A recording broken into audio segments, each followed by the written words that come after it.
Imagine a hospital, calm and orderly, when suddenly everything freezes. The staff stops in their tracks, the air thickens, and patients look on in stunned silence. The door swings open, and in walks a man, his leather jacket glistening under the harsh hospital lights, a notorious biker gang leader known for his ruthless reputation. But what he's carrying isn't what anyone expected. It's not a weapon, it's not a threat, it's a fragile bundle wrapped in cloth. And in that moment, the entire hospital holds its breath. Why is he here? What could someone like him need from a place like this? The answer will shock you. It's a story of loyalty, vulnerability, and a side of this feared man that no one could have predicted. Stick with me, and let's unravel the truth behind this mysterious visit. What he brought into that hospital will change everything. The hospital was like any other, a place of healing, calm, and routine. Doctors and nurses moved through the halls with practiced efficiency, the faint beeping of machines and murmurs of patients creating a steady rhythm. But that morning, something was different. The air in the sterile corridor grew heavy, as though time itself had come to a halt. The door to the emergency room swung open with a loud creak, and in walked a man whose presence was enough to send ripples of fear through the room. He wasn't wearing scrubs or a white coat. No, this man was a biker gang leader, known for his violent reputation and merciless nature.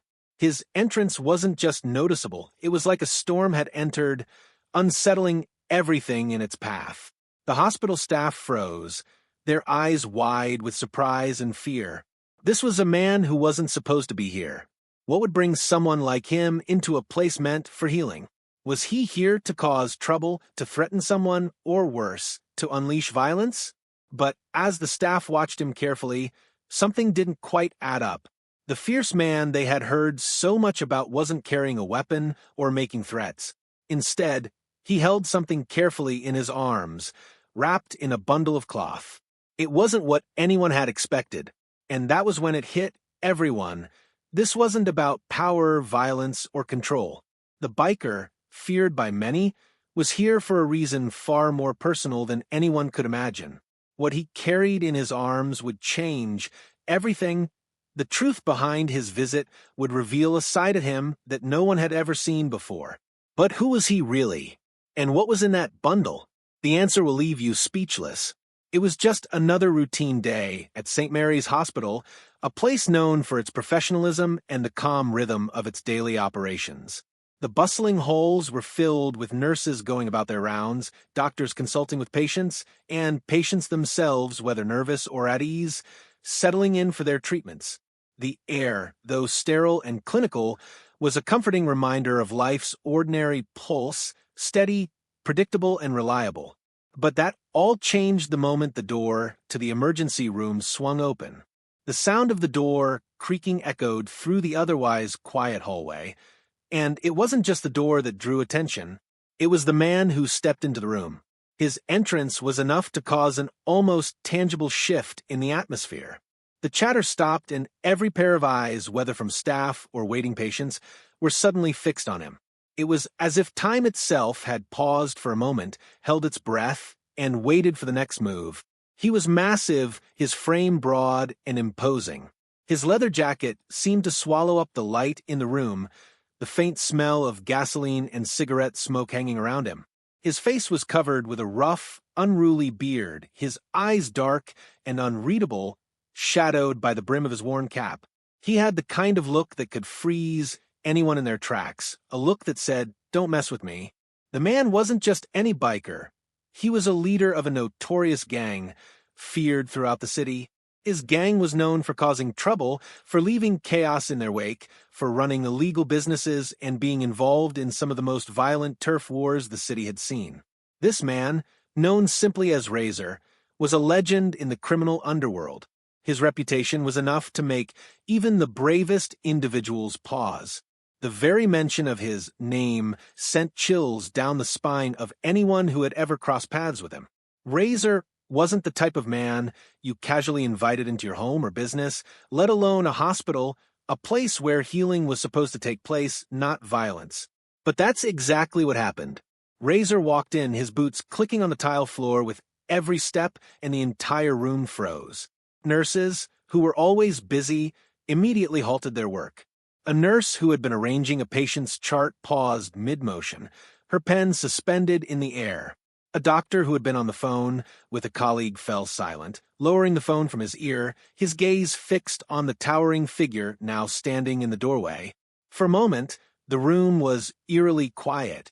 Even the beeping machine seemed to slow down, as though they, too, were holding their breath. The entire hospital seemed to collectively exhale as everyone braced themselves for whatever might happen next. Razor didn't say a word. He didn't need to. His presence alone was enough to command the room, to dominate the space with an unspoken authority that was impossible to ignore. And yet, despite his intimidating demeanor, there was something different about him today, something that didn't quite fit the image of the ruthless gang leader people had come to fear. His eyes scanned the room, slowly, deliberately. It was clear he wasn't here to start trouble, but no one knew for sure. The uncertainty hung thick in the air, like smoke swirling in the wind. A few of the staff members exchanged worried glances, unsure of what to do. Should they call security? Should they ask him to leave? His reputation alone would make anyone hesitate to confront him directly. But what could they do? It was a hospital, and hospitals were meant to help people, no matter who they were. But Razor didn't seem interested in causing any immediate trouble. His gaze was steady, purposeful, and he walked slowly toward the center of the emergency room. That was when the first real clue of his intent became apparent. He wasn't carrying a weapon. There was no gun tucked into his waistband, no knife hanging from his belt. There was nothing violent about him, at least not in the way everyone had feared. Instead, Razor was holding something, or rather, someone. His arms were carefully cradling a small, fragile bundle wrapped in what looked like an old, worn blanket. The room went completely still. Everyone's eyes locked on the bundle. Nurses leaned forward, doctors furrowed their brows, and even the patients who had been half asleep on their beds were now wide awake, watching with wide eyes. What could it be? A bundle of cloth? Could it be a weapon disguised to look harmless? Maybe it was some sort of threat, something dangerous wrapped in deception? Or was it something more personal? Was this someone injured, someone close to him, someone he cared about? Razor, who had built his life on fear and intimidation, now stood before them in a different light. It was as if the tough, hardened exterior that everyone had come to know was suddenly irrelevant. What was in that bundle? Who was he really? The hospital staff's initial reaction was mixed. Some nurses were too frightened to approach, others whispered quietly, trying to make sense of the situation. It was rare for anyone to walk into a hospital with such a menacing presence, but the fact that this man was carrying a small, wrapped figure only deepened the mystery. Razor continued to move forward, ignoring the whispers, the questioning glances, and the frozen silence. His steps were deliberate, each one echoing with the weight of an uncertain future. He didn't seem like the man who was about to start a fight. Instead, there was something desperate in his movements, something fragile beneath the tough, rugged exterior. He approached the front desk, where a young nurse stood, trembling slightly under his intense gaze. She couldn't help herself. She looked down at the bundle in his arms, and then back up at him, silently asking the question that everyone in the room was dying to know. What is that?" She managed to whisper, her voice barely audible. For the first time since he entered, Razor's eyes softened. The hardened expression on his face seemed to melt just for a moment. He looked down at the bundle in his arms and then back up at the nurse. "This is my brother," he said quietly, his voice low and rough, yet laced with an emotion that took everyone by surprise. "He needs help." It was a moment that changed everything. Razor, the feared biker gang leader, had just revealed a side of himself that no one had ever seen before. And in that moment, the tension in the room shifted. The hospital, once frozen in fear, now buzzed with a new kind of energy, a sense of urgency, curiosity, and perhaps, just maybe, a touch of empathy. What was Razor really doing here? And who was the person in his arms? The answers would soon unfold, revealing a story far deeper and more complex than anyone could have ever imagined. Razor's presence in the hospital didn't just rattle the staff, it sent a shockwave through the building. The imposing figure in front of them, carrying a fragile bundle, stood in stark contrast to everything they knew about him. To the nurses and doctors, he was not just another man in need of help. He was a living legend, a person whose name alone sent shivers down their spines. But who was this man, really? The hospital staff had never seen him like this before. Razor, the feared leader of the infamous Rogue Wolves, wasn't the kind of person anyone would expect to walk into a hospital with a child in his arms. The gang he ran had earned a reputation for being ruthless, operating in the shadows of the city's criminal underworld. They were known for their violence, their willingness to break every law in the book, and their ties to the most dangerous aspects of the city's illegal enterprises. The Rogue Wolves were a gang that dealt in drugs, protection rackets, and even arms dealing, but their reputation for brutality was what made them infamous. Razor wasn't just a member of this gang. He was its leader, and he had earned his position the hard way. He wasn't born into power, he fought for it. He rose through the ranks with fists, grit, and a terrifying ability to inspire fear in others. When Razor spoke, people listened. When Razor made a move, it was felt throughout the entire city. No one crossed him without consequences. He was a man of few words, a man whose silence often said more than any speech ever could. His appearance alone was enough to make even the most hardened criminals think twice before challenging him. But none of that was evident in the emergency room. As he stood there, clutching the small bundle with a tenderness that belied his rough exterior, it became clear that the man before them was far more complicated than the stories whispered in dark corners of the city. The hospital staff had heard the rumors of Razor's countless violent encounters, of his cold, emotionless demeanor when dealing with enemies, and of his almost legendary ruthlessness in maintaining control of his territory. But none of that fit with the man standing before them now. There was something else behind his eyes, something they couldn't yet name, something vulnerable. In the past, Razor had been a ghost, a shadow who appeared only when necessary. He didn't make appearances at social events or public places. The closest anyone had come to seeing him in the daylight was the rare occasion when he'd been in court, his lawyer handling all the details, while Razor sat quietly in the back, his intimidating presence alone enough to ensure his name was feared. But this hospital, this was different. It wasn't a place where he commanded power through intimidation. It wasn't a place where his reputation could get him what he wanted. No, here, Razor was just another person in need of help. The difference? This wasn't a fight to control territory or establish dominance. This was personal. Razor's connection to the bundle in his arms was clear now. It wasn't a stranger. It wasn't a random casualty of a gang war. No, this person was important to him, more important than anything else in the world. The hospital staff, still trying to process what was happening, exchanged nervous glances. They had to make sense of this. Was this really the same man who had been involved in countless violent acts? Was this really the same man whose name was spoken in hushed tones on every street corner, his reputation terrifying even the hardest criminals? As Razor stood there, waiting for someone to respond, the softening of his features became more evident. His lips, typically set in a hard line, now trembled slightly, and his eyes, once cold and calculating, seemed to carry a hint of desperation. It was as if the weight of everything he had done, everything he had fought for, meant nothing now compared to the life he was holding in his arms. Razor wasn't here for himself. He wasn't here to threaten anyone or make a deal. He was here because someone he loved needed help, and he wasn't leaving without it. For the first time in a long while, Razor wasn't in control. He wasn't the feared biker gang leader who called all the shots. He was a man in crisis, and in that moment, the hospital staff saw him not as the monster they'd heard about, but as someone who had fallen into a situation beyond his control. Some of the staff members didn't know what to make of this sudden shift. They had spent years hearing about Razor's violence, his cruelty, and his unyielding power.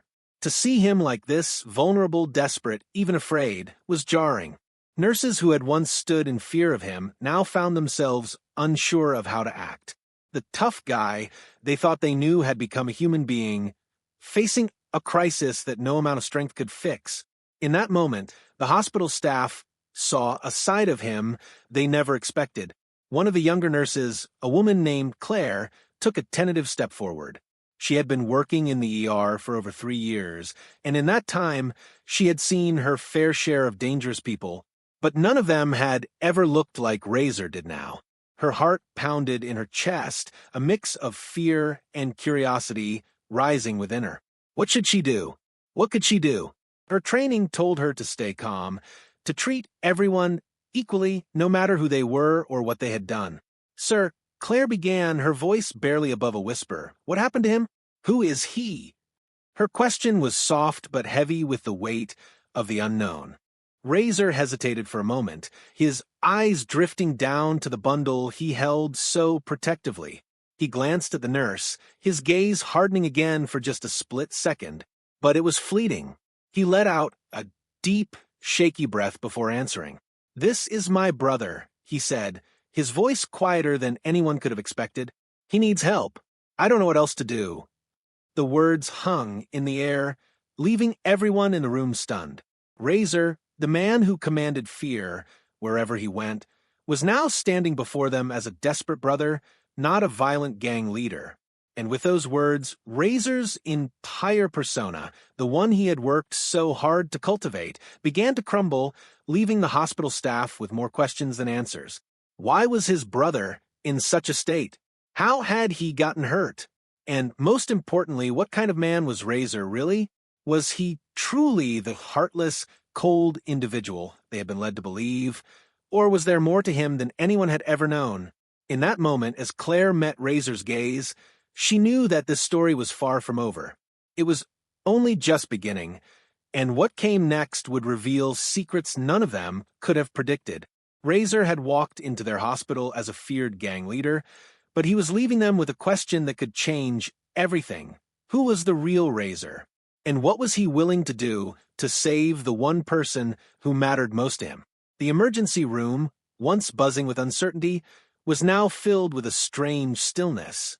Razor's presence still loomed large, but it wasn't the oppressive fear that had greeted him upon entering the hospital. No, the atmosphere had shifted. Now there was something else, an unspoken understanding. He wasn't here to break anyone's bones or make demands. He wasn't here to threaten, to fight, or to claim control. He was here for something else entirely. Someone he loved, someone in need. The hospital staff, still unsure of how to proceed, began to take in the full scope of the situation. Razor wasn't some random criminal stumbling into the emergency room in a panic. He was a man in crisis. This was more than just a visit. It was a desperate plea for help, the likes of which none of them could have ever anticipated. As Claire moved closer, her initial fear had been replaced with compassion. She wasn't entirely sure what to make of this man. Razor was a figure surrounded by so many rumors and so much fear. But in this moment, as she looked into his eyes, she saw a different man entirely. There was something human about him, something raw and vulnerable. She wasn't sure whether it was his brother's condition or the fact that Razor had come to her for help, but Claire could feel the weight of his pain in a way she hadn't expected. "Can I take him from you?" she asked softly, glancing between Razor and the bundle in his arms. Razor hesitated. His eyes darted to Claire, then down at the small, fragile form he cradled so gently. A flash of uncertainty passed through his expression. This was his brother, the one person in the world he felt he could protect, the person who mattered more than anything. He wasn't sure he could trust anyone else with him. But as the seconds stretched, he finally nodded. With great care, he placed the bundle into Claire's arms, his fingers lingering on the cloth for a moment longer than necessary. It was clear now that Razor's emotions ran deep. This was not the hardened gang leader everyone thought they knew. This was a brother, someone fighting to save the person he loved most in the world. Claire quickly stepped away, her heart racing. She could feel the weight of Razor's eyes on her as she carried the injured figure to the treatment area. Razor, meanwhile, stood still in the same spot, his posture rigid, as if he were trying to hold on to something that was slipping away. His mind raced. His thoughts were tangled in a mess of worry and doubt. What had happened to his brother? How had it come to this? Why had he allowed himself to lose control, to let someone close to him get hurt? And yet, in this moment, none of his usual defenses seemed to matter. All that mattered was the small, fragile person now in the hospital's care. Claire carefully set the bundle on a hospital bed, gently unwrapping the cloth to reveal the person inside. The sight that met her eyes was unexpected. Razor's brother was younger than she'd imagined, no older than 18 or 19, his face pale and battered, eyes closed in unconsciousness. He appeared to be barely breathing, his body bruised and battered from what looked like an intense struggle. His clothes were torn, stained with blood. Claire's stomach turned at the sight, but she forced herself to remain calm. "Doctor, we need to get a full assessment," she called out, her voice steady despite the chaos unfolding inside her. Razor stood at the edge of the treatment room, his hands clenched into fists at his sides. His body was tense, every muscle coiled in anxiety. He wanted to be closer. He wanted to help. But what could he do? The gang leader in him had always been in control, but now, standing in the sterile, cold environment of the hospital, he was out of his depth. He wasn't sure if he even knew how to ask for help. As the doctors and nurses worked quickly to stabilize his brother, Razor stood in silence, watching from the doorway. His mind was racing. How had this happened? His brother was supposed to be safe. He was supposed to be at home, away from the dangers of the streets, away from the violence Razor himself had been involved in. And yet here they were. Razor could feel the guilt gnawing at him. He had spent so much time in the shadows of the criminal world, so much time focusing on power and survival, that he had failed to protect the one person who had ever mattered. Meanwhile, the hospital staff worked efficiently, doing what they could to save Razor's brother. The doctors ordered an immediate CT scan, suspecting internal bleeding. They administered fluids, tried to stabilize his vitals, and began prepping for surgery. The atmosphere in the room was one of quiet urgency. This was no ordinary trauma case. The boy's injuries were severe, and Razor's presence only added a layer of complexity to the situation. How would they handle this? Was the biker gang going to show up and cause more trouble? Would Razor bring the wrath of the rogue wolves down on them if things didn't go well? For a moment, Claire thought back to everything she had heard about Razor, the gang leader. The stories were dark, filled with violence and fear.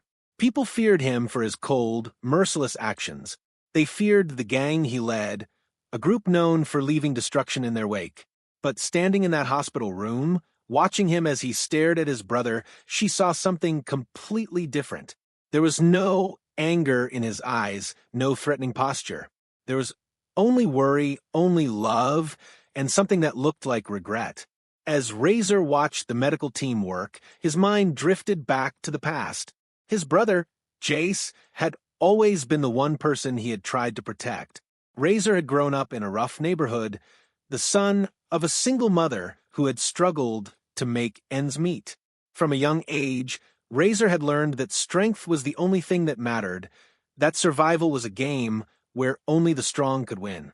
He'd joined the Rogue Wolves when he was just a teenager, drawn to the power and respect that came with being part of the gang. But Jace was different. Jace had always been the quieter one, the dreamer. He wasn't cut out for the streets, for the violence and chaos. Razor had promised himself that he would keep his brother safe, keep him away from the dangers of the life he himself had chosen. But now, standing in the emergency room, he realized that he had failed.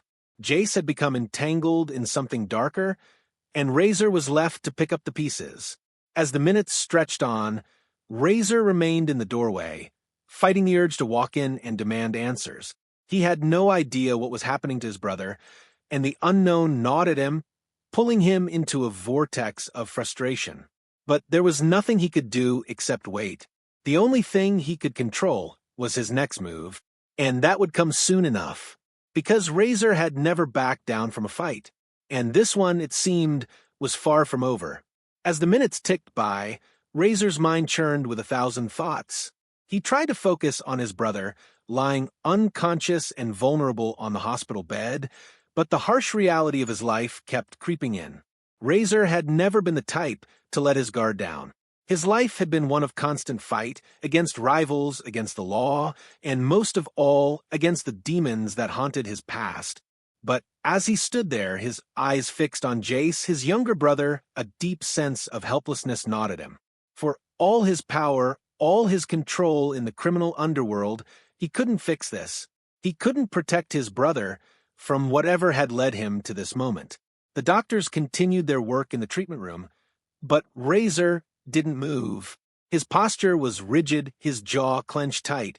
He was used to the chaos of gang life, the thumping bass of loud music in the clubhouses, the adrenaline of street races, the harsh reality of drug deals, and the constant pressure of proving himself as a leader. But none of that mattered now. None of that would save Jace. As Claire and the other medical staff worked tirelessly, Razor's thoughts wandered back to the past. He remembered the days when he and Jace were kids, living in a rundown apartment on the edge of the city. It had been tough. Their mother, a woman with a heart too big for her own good, had done her best to take care of them. But there were days when the bills went unpaid, when food was scarce, and when Razor had to protect his younger brother from the dangers of the streets. But Jace had always been different. While Razor had learned to fight, to take what he wanted, and to survive at any cost, Jace had always been the dreamer, the one who would rather escape into books or art than the violence that consumed their world. Razor had always admired that about him, Jace's softness, his innocence. It was the reason Razor had promised himself that he would keep his brother away from the life he was leading. He wanted Jace to have a chance at something better, something different from the unforgiving world they were born into. But somewhere along the way, things had gone wrong. Razor's tight grip on his own life had slipped, and Jace had gotten pulled into the chaos. Razor hadn't seen it happen, hadn't noticed the signs until it was too late. Jace, the one person Razor had tried to protect, had gotten tangled up with the wrong people. It wasn't just a street gang or some petty criminals. No, Jace had fallen in with a group far more dangerous, more connected to Razor's own world than he had realized. Razor's heart twisted with guilt. He should have known. He should have been more vigilant. He should have done something. But now, here they were. Jace was lying unconscious in a hospital bed, and Razor was powerless to undo the damage that had been done. Claire, who had been keeping a close eye on Jace's condition, looked up from the 4-drip she was setting up. The concern in her eyes mirrored the worry Razor felt deep within. She was a trained professional, but even she couldn't ignore the magnitude of the situation. She had been helping patients for years, but something about this case felt different. Razor was not just any patient's family member. This wasn't just another random visitor. The power and danger that Razor represented were not lost on Claire. But in this moment, what terrified her more than his reputation was the vulnerability she could see in his eyes. This was not the Razor who ruled the streets. This was a brother desperate to save his sibling. Who did this to him? Claire asked softly, her voice almost a whisper. She could see the deep emotional toll this was taking on Razor, but the question still needed to be asked. Razor's gaze darkened, and for a moment he didn't respond. The silence in the room stretched thick as he stared at his brother's battered body. Razor had spent his entire life building a reputation on strength and fear. The rogue wolves had earned their name through violence, and Razor had commanded that violence with an iron fist. But in the face of his brother's suffering, he felt completely powerless. Finally, he spoke, his voice low, barely above a growl. "The Crimson Devils," he said, clenching his fists. "A rival gang. They've been pushing into our territory for months, trying to undermine everything we've built. They were looking for leverage, trying to tear us apart. Jace, he got caught in the crossfire." Claire could see the pain in Razor's eyes as he spoke. The guilt was palpable, and for the first time, she saw the cracks in his tough exterior. Razor wasn't just angry, he was heartbroken. His brother had been hurt, and not just by random chance. The attack had been targeted. It had been meant to send a message, a warning. But what shocked Claire even more was the truth behind Razor's words. The Crimson Devils weren't just any gang. They were ruthless, more dangerous than Razor's own. Their leaders were known for their willingness to kill without hesitation, to manipulate and destroy everything in their path to gain power. And now, Razor was facing them from a position of vulnerability. His brother was in critical condition, and the fight was no longer about territory. It was about survival, both for Jace and for Razor himself. "What do you need from us?" Claire asked quietly, her voice filled with compassion, a small but significant shift from the apprehension that had first greeted Razor. She was no longer seeing him as the feared gang leader.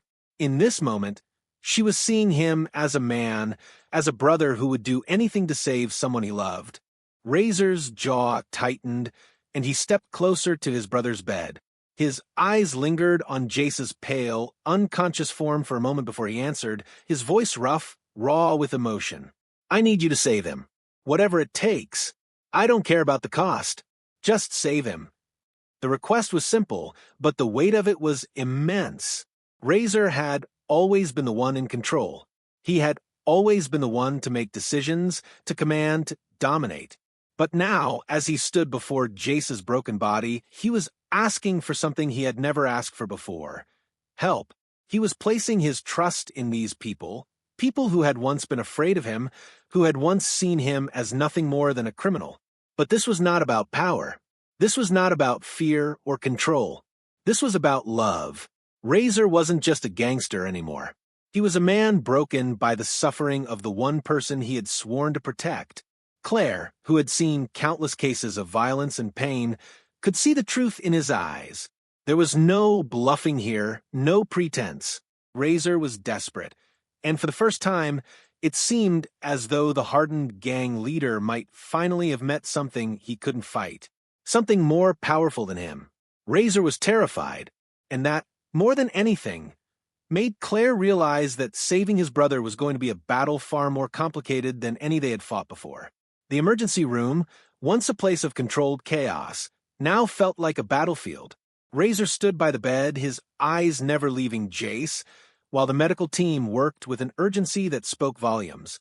The doctors and nurses moved with practiced precision, but even they couldn't ignore the heavy weight of the situation. This wasn't just any trauma case. This was Razor, the leader of the Rogue Wolves, the man who controlled the city's underworld with an iron fist, and this was his brother, lying critically injured before them. The stakes had never been higher. The staff couldn't afford to make a mistake. Not only was a person's life on the line, but so were their jobs, perhaps even their lives.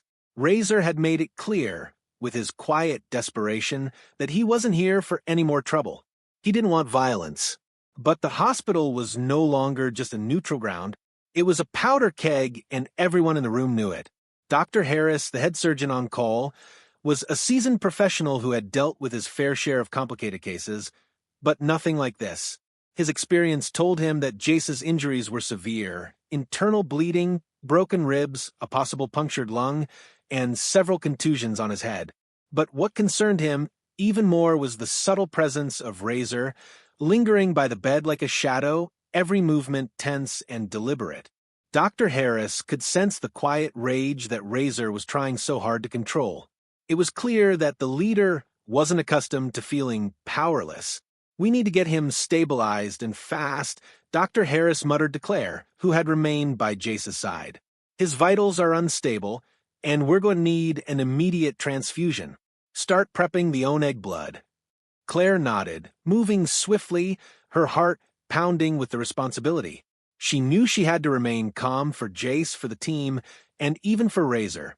But she couldn't help but feel the weight of the room's energy pressing in on her, tightening the air around her like a vice. There was too much at stake. As she moved to gather the necessary blood supplies, Razor stepped closer to the bed, his eyes flicking between the monitors and the medical staff's movements. It was as if he were trying to will Jace to wake up, to fight back. His fingers twitched, restless, the familiar weight of control slipping from his grasp. Razor wasn't accustomed to standing back and letting others take charge. He had built his empire through action, through intimidation, through always being one step ahead. But now he was playing the role of helpless onlooker. How long before we know if he'll make it? Razor's voice was low, but the raw edge of fear was unmistakable. Dr. Harris glanced up, his face serious. We'll know more after the CT scan. But right now, all we can do is stabilize him, keep him alive. We're working as fast as we can. The quiet answer did nothing to ease Razor's mind. His thoughts swirled as he stood there, helpless. He had always been the one to take charge, to act decisively. In his world, hesitation was a sign of weakness. But here in this sterile hospital room, he was at the mercy of people who had no reason to fear him. That thought, being at the mercy of someone else, was one that Razor had never been comfortable with. His whole life had been spent avoiding this kind of vulnerability. Across the room, Claire and the rest of the medical team continued their work, their focus unwavering. There was no time for fear, no time for doubt. They had a job to do, and they couldn't afford distractions. But even so, Claire could feel the shift in the atmosphere. The presence of Razor in the room was palpable, and not just because of his reputation. There was something else. It was his quiet desperation. The way he refused to leave his brother's side, the way his entire demeanor seemed to demand that his brother be saved. For a moment, Claire allowed herself to look at Razor. She could feel the tension in his body, the way his fists were clenched, his knuckles white.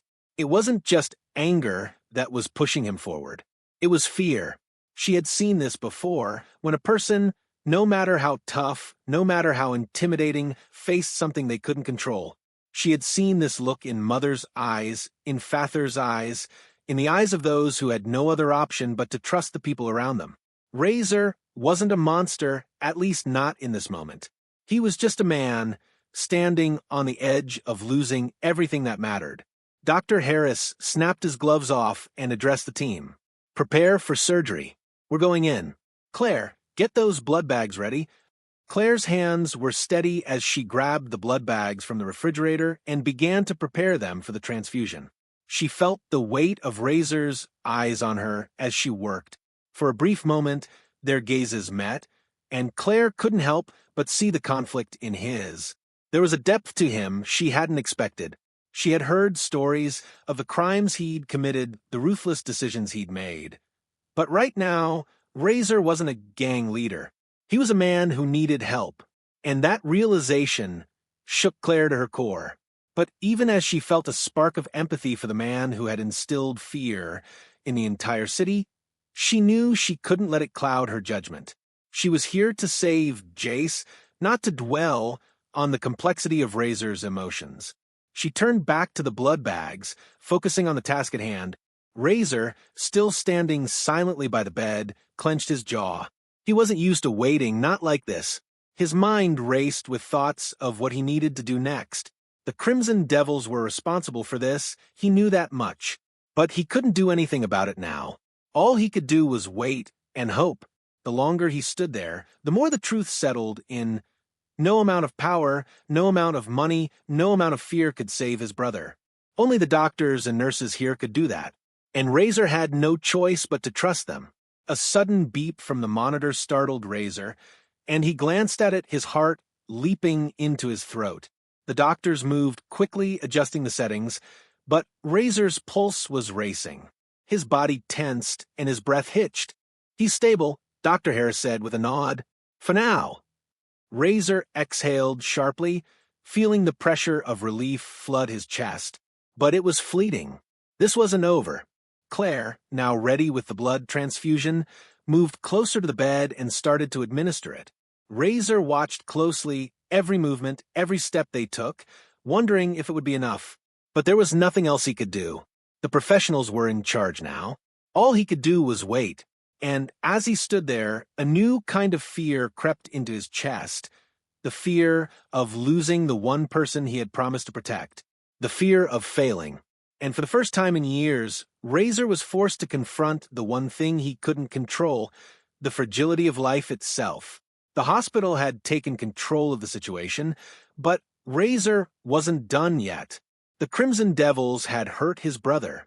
They would pay for it.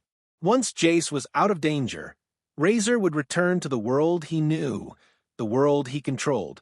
And when he did, nothing would be the same. The hours felt like days. Razor remained rooted at the side of his brother's bed, never leaving, his eyes never straying from Jace's pale, unconscious form.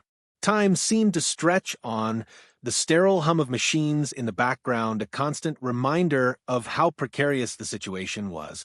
The hospital staff moved efficiently around him, checking vitals, adjusting lines, and giving him updates, but no one dared speak to him more than necessary. The unspoken tension in the room hung heavy, punctuated by the occasional beep of a machine or the soft murmur of doctors conferring. But as the night wore on, something began to shift. Razor's thoughts, once focused solely on his brother's survival, started to turn inward. The realization began to settle on him. There was a storm brewing, one that couldn't be ignored for much longer. Jace was his family, and when it came to family, Razor was a man who didn't hesitate. He acted. The gang wars, the rivalries, the power struggles he had spent his life building and maintaining, none of that mattered now. His brother's life was at stake, and the rules of the streets, of the criminal world he had fought tooth and nail to dominate, didn't apply here. And yet, the reality was hard to escape. There were consequences to everything. Razor knew that even if Jace survived this ordeal, even if the doctors managed to pull him through, the danger wasn't over. The Crimson Devils had hurt him, and Razor had sworn to destroy anyone who hurt his family. The hospital room door creaked open, and Dr. Harris entered with Claire. They looked over at Razor, their faces serious. They had spent the entire night working tirelessly to stabilize Jace, and though the immediate crisis seemed to have passed, there was no guarantee that his condition wouldn't worsen. Razor's eyes flicked to them, reading their expressions before they could speak. Razor, Dr. Harris began, his tone cautious but firm. We've done everything we can to stabilize him. Jace's condition has improved slightly, but we're not out of the woods yet. We'll need to keep him under close observation for the next 24 hours. The risk of complications is still very real. Razor's gaze never wavered from his brother, but the gravity of the situation settled deeper into him. The truth was clear. Jace was not out of danger yet, and Razor couldn't afford to sit idly by. He needed to act, and act quickly. His mind raced, considering every option, every angle. Claire, standing by Dr. Harris, could see the conflict in Razor's eyes. She had spent hours in this room, working side by side with him, witnessing his silent agony. She knew Razor wasn't the type to wait for things to happen. If he felt something had to be done, it would be done, whether it was legal, moral, or even possible. You need to understand, Claire said gently, her voice barely above a whisper. We've done everything we can, but it's up to Jace now. He's fighting, but it's his body that has to do the rest. We'll keep monitoring him, but all we can do is wait and see. Razor didn't answer immediately. His eyes were still fixed on Jace, but his mind was a whirlwind. He had made his decision, and it was one that would change everything. Razor had fought battles his entire life, but none of them had been like this. None had weighed as much as this decision. He was about to make the hardest choice of his life. I understand, Razor said at last, his voice gruff, betraying the emotions he had been holding back all night. He paused for a moment before speaking again. But I can't just wait. You don't know what's waiting for us when he wakes up. The Crimson Devils won't stop. They'll come for him again. They'll come for me. And this time, it won't just be a fight for survival. This time, they'll want to finish what they started. Claire's expression softened as she watched him. She knew Razor had never been the kind of man to passively accept his fate. He had always been in control, always in charge. But now, standing there, fighting to keep the cracks in his armor from showing. He looked like a man torn between two worlds, the one he had built through fear and violence, and the one he had never allowed himself to truly embrace, the world where love, loyalty, and family mattered more than anything else. "You're right," Dr. Harris said slowly, his gaze steady. "The situation with the Crimson Devils is dangerous. But you're in a hospital right now. It's a safe place. The authorities are already involved. The police know about the attack, and they're working on investigating the gang. You need to let them do their job. You need to let Jace heal. We can't protect him if you're not here." Razor stood up straighter, the weight of the conversation pressing on his chest. The idea of waiting, relying on anyone else to protect his brother, was foreign to him. He had spent his life controlling situations, not relying on others to do it for him. "Then I'll take him out of here," Razor said, his voice low, resolved. "The moment he's stable enough to move, we're leaving. And I'm going to end this, once and for all." The air in the room grew tense as the staff exchanged uncertain looks. Dr. Harris stepped forward, his expression tightening. "Razor, if you take him out now, we risk his life." "The risks?" "I don't care about the risks," Razor interrupted, his voice rising with frustration. "My brother doesn't belong in a place like this. He belongs with me, and I'll protect him myself. I don't care what anyone else thinks." Claire took a step toward him, her face a mix of concern and empathy. "I understand you want to protect him. I do. But think about what you're doing. Jace needs a chance to heal, Razor.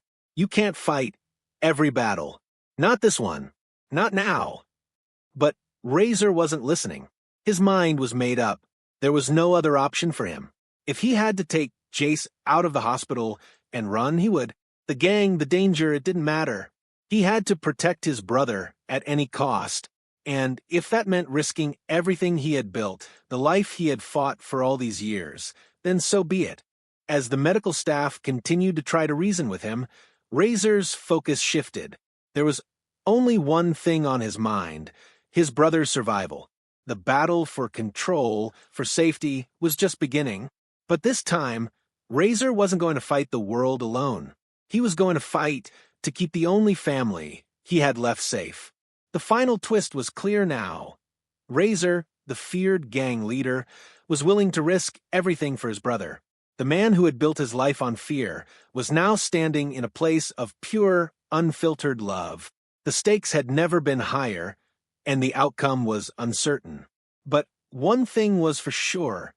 The war with the Crimson Devils was only just beginning, and Razor was prepared to fight in ways he had never imagined before.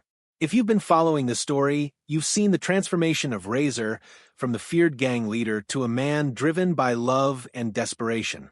This is a story of redemption, of family, and of the lengths we're willing to go to protect the ones we love.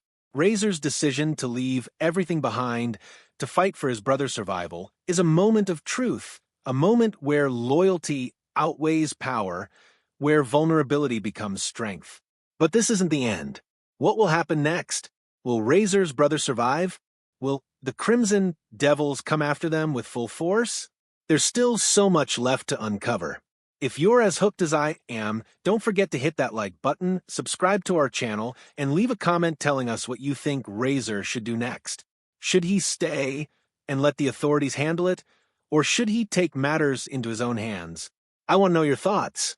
And hey, if you want to hear more incredible stories like this one, stories that take you deep into the heart of suspense, drama, and unexpected twists, make sure you subscribe and turn on notifications so you never miss an episode.